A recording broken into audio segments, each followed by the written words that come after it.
I don't do none of that. But I've had something heavy on my heart the past, I say, week. And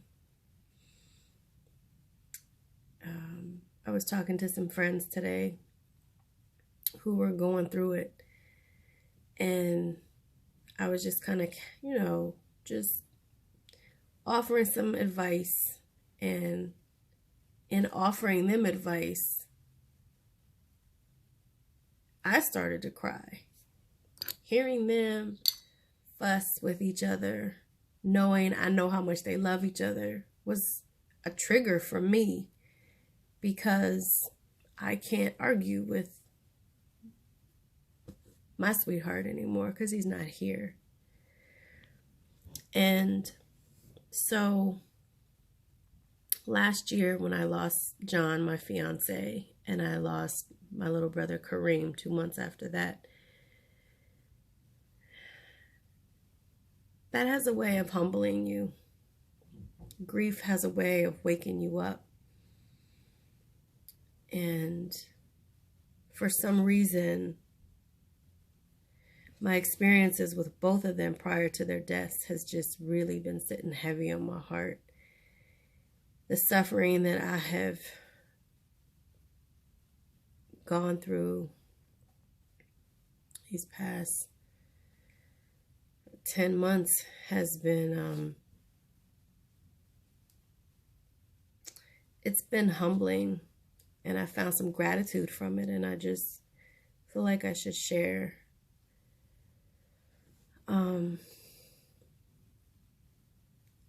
John was visiting his parents in South Carolina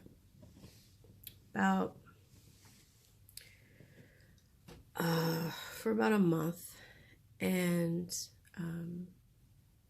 as we always did, we talked on the phone still all the time, constantly on the phone for hours. That Bluetooth would be in my ear. And we would say our prayers before we went to bed every night. Like he'd say one night, I'd say it the next night, and we just pray for each other and our kids and our parents. And it's almost like the distance was just bringing us closer. But on one particular night,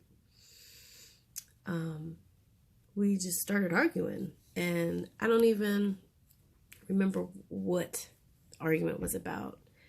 And we just was fussing, and then he hung up the phone, and then I started texting, and we did that till 4 a.m. And then I went to bed. I slept through it, and the first thought on my mind was him. And so I wanted to call him to say I'm sorry and I love you. Can't wait till you bring your butt back home. Like I just, knew I was gonna be able to do that. And I called him, and I kept calling, and he didn't answer his phone. And that's not like him, to not answer my phone calls. And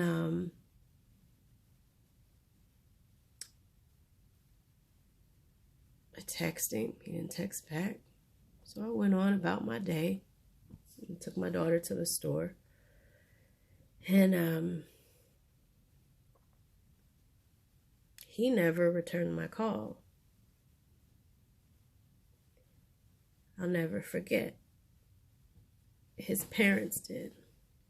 I was in the dressing room of Kohl's department store, and I got a call from his father, which was weird. And I asked, was your John okay? And he said, no, he's not. John is dead. And I think those words,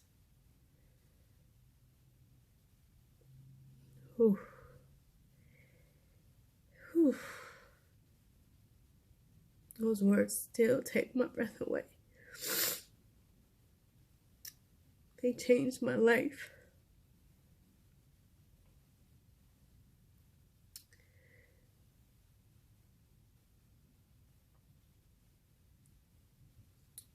I never got a chance to say, Smitty, I'm sorry. Or to hear him say he was sorry.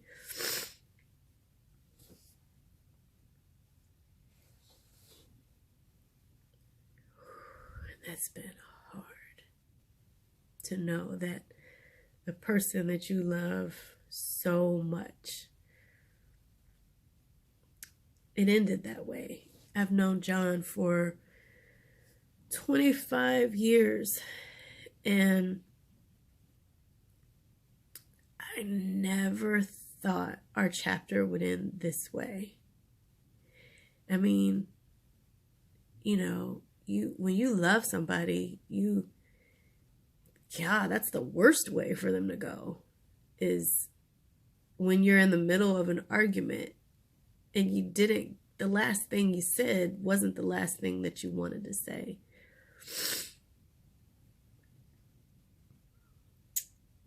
It's taken a lot of prayer and a lot of time to not be mad at myself or hate myself for, just the way that we ended. I think the one thing that gives me peace is that despite we didn't get to say, neither one of us said I love you that day, that one time, we said it every other day. We showed each other we loved each other every other day. So those days, I let those days outweigh that one day. As significant as that one day is, I let all those other good days outweigh that one day. And that's the only thing that truly gives me peace, is I know he didn't leave this earth not knowing that I loved him. And he didn't go nowhere not letting me know that he loved me. But, gosh, if you could just go back and change the hands of time, what would you do differently? I missed the opportunity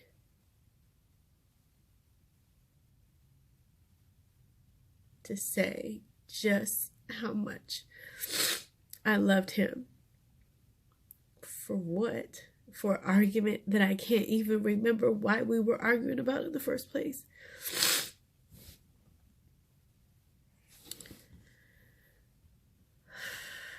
As for my brother, we got into an argument probably 2 or 3 months prior to that, to John passing. And I remember John was hanging out with my brother, and I was mad because I thought, you can't be hanging out with my brother. I'm mad at my brother. And so poor John was in the middle because him and my brother were extremely close. My brother looked at John as like an older brother. And so, I'd hear my brother in the background, talking about me. And then I'd be on the other line fussing about him. And so John was in the middle like, y'all gotta stop this. Like, y'all love each other. But that's what siblings do, And, but prior to John passing, I hadn't talked to my brother. As a matter of fact, he had tried to call me one day, irritating me. That's just what he did. And I kept hanging up the phone on him. Kept hanging up the phone. And that was it. Didn't talk to him. But when John passed away, that day that I got that call, he was there. He came and he crawled in the bed with me and he hugged me up. And he cried with me. And he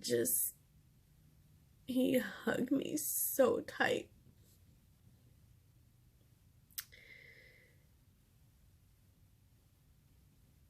And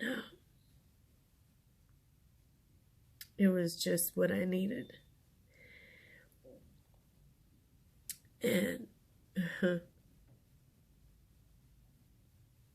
I remember when I came home from South Carolina, the kids and I came home from laying John to rest. And the first day that I had to myself, I sent the kids to school. I was looking forward to just having the house to myself so I could just cry and just scream, because I'd had people around since John had passed, and I didn't have time to myself to just do that. And so I was like, I couldn't wait to get them kids to school so I could just have the house all to myself. And I'm not kidding. No sooner than I dropped my kids off, my brother called and he was like, "Hey sis," this is like 8 a.m. He's like, "Hey sis, what's up? What you doing?" I said, I'm about to crawl back into bed and put the covers over my head." And he said, "Well, I'll come lay with you." And I said, "No, thank you. I just kind of really want to be by myself." And he was like, "No, I want to come and be with you. Like, I'll come take a nap with you." And he was just so persistent. I was just like, okay, Kareem, okay. So he must have been right down the street or in the driveway, because as soon as I hung the phone up, he was just ringing the doorbell. He was like right there. And so he comes upstairs and the room was dark, pitch black. In the morning, I had the curtains closed. I was just ready to just crawl right back into bed and just cry. He kicked his shoes off, took his jacket and stuff off, and he crawled right into bed with me and just hugged me and held me. And we cried and we talked about John, and we just laid there. We laid there in grief together, because he loved John too. And I think us just being together in that moment reminded us how much we loved each other. And so we hugged each other. We kissed each other. We said we loved each other. "I love you, sis. I love you too, bro." He got his coat on, and I remember he stood there. He stood up and he looked at John's funeral program that was sitting on the dresser, and he just broke down. He broke down, and I hugged him up. And I said, "I know." And I said, "I love you." And he said, "I love you too, sis." And that was the last time I hugged and spoke to and kissed my brother while his heart was still beating. The irony in the fact that we're sitting there grieving over John, and little did I know 2 months later I'd be grieving over him too.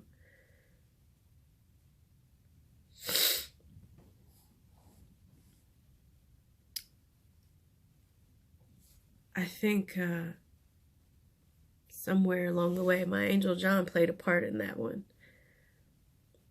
because he knew that if I did not get a chance to say bye to my brother and find peace, I would never have peace. I remember telling John's mom that your son brought me and my brother back together again. His death brought us back together. And as painful as that moment was with my brother that day, oh, it was painful. It was beautiful at the same time. It was a brother and a sister loving each other, and him just being there for me when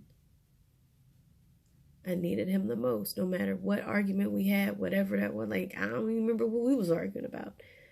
It didn't matter because he was there when I needed him the most.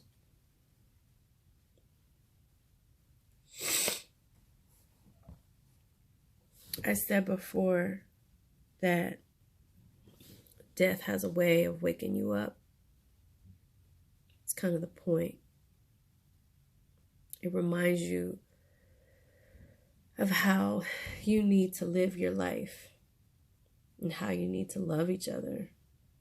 And I'm definitely woke, for sure. Both of these deaths have humbled me beyond words. And so anybody that now I can talk to that is fussing over something small, big to them, but at the end of the day, it's small. Because it's all insignificant stuff. There's nothing bigger than death. There's nothing that trumps that. There's nothing that trumps death. That is it. That's the end. And so the crazy part is I have family. I have two family members that I love to pieces who are at odds with each other. I don't know all the details. It doesn't even matter. But God, it pains me because I think, what if something were to happen to either one of them? Man, the pain that they would feel from the unspoken words that they never got to say to each other. Sometimes we are so angry at someone, but I can promise you there is no anger that you're going to feel more than the anger that you're going to feel at yourself if you don't get to say the things that you wanted to say to somebody that you love. Those unfinished, unspoken words of your heart, just, they talk so loud. They speak so loud. It's deafening. They just keep reminding you of what you didn't get to do and what you didn't get to say. And that's not a way to live. It's not a way that I want to live. And so now I live different. I still get angry and upset at my kids and my loved ones, but I don't stay mad long no more. I wish I had John around. If I could take back all those moments that I was pissed off and made him sleep on the couch, or that we was fussing with each other and didn't say I love you before we went to sleep, I would do anything to have those moments back. Anything. Because at the end of the day, that was just time lost. I don't even remember what we argued about at the times that we did argue. And we didn't argue much. But even just a little bit was too much. Because it took time away from me loving him. From us loving each other. And I can't get that time back. And so my advice, my aha moment for anybody is, say the things you need to say today. Love somebody today. If you knew that your loved one was not going to wake up tomorrow, how would you treat them today? would whatever you're fussing about even matter? I think if we start to treat people that way, with that in mind, life would just be so much better and we would love people so much more. I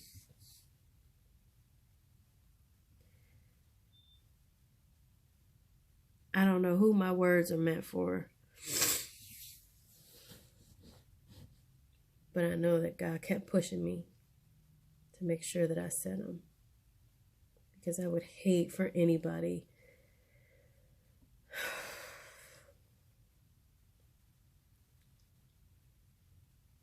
to have to live with some of the pain that I'm always going to have. Every now and again, the devil will try to just dig at me, to just remind me, you guys were arguing before he passed. You never got to, And like I said, I told you what gives me the peace. But every blue moon, it'll pop back up, because grief just has a way of doing that to you. And so does the devil. To just remind you and just try to beat you up. But why put yourself through that if you can just love people more today, so that you don't have to worry about what sorry that you didn't get to say, or what I love you that you didn't get to say because you said it already.